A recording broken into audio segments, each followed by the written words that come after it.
Une belle édition des Fêtes de Dax 2025 en raison de l'affluence parce que même si on n'a pas encore les chiffres définitifs, on voit avec plusieurs indicateurs qu'il y a eu beaucoup de monde qui est venu et pas d'incident majeur à déplorer alors que pas mal de choses étaient à gérer, notamment cet épisode caniculaire. Donc c'est une satisfaction.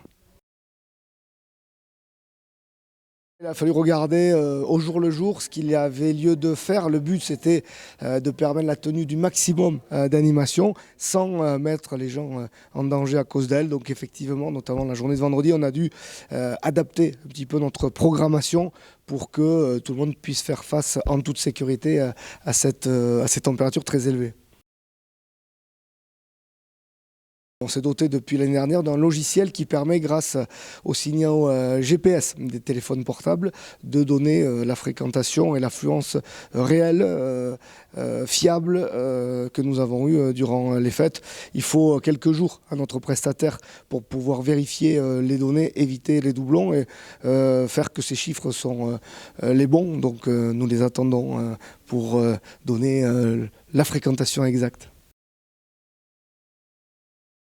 Oui, on dit que les fêtes améliorent la notoriété de la ville de Dax sans pouvoir bien le mesurer parce que ces sujets-là sont toujours compliqués à évaluer. Mais on a vu que, par exemple, oui, entre les réseaux sociaux, Instagram ou Facebook, entre les différents sites qu'on a sur la ville ou pour les arènes, c'est 10 000 followers à peu près de plus qu'on a eu en 5 jours. Ce qui montre qu'il y a vraiment un engouement, un attrait et que les gens aiment les fêtes de Dax et veulent y participer.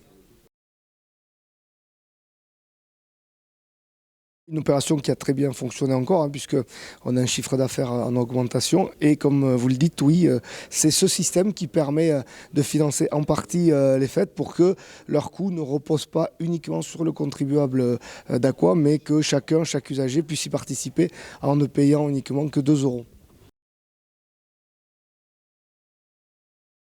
Depuis le début du mandat, on est habitué à gérer des choses et des crises que personne n'a eu à gérer avant. On parlait du Covid en début de mandat, on a eu la crise énergétique, on a eu des conséquences sur le coût des assurances. Et puis là, on avait eu la pluie, mais on n'avait pas eu la canicule. Donc, écoutez, comme pour tout, on s'est mis en position pour bien le gérer avec différentes hypothèses, des scénarios qu'on mobilisait ou pas.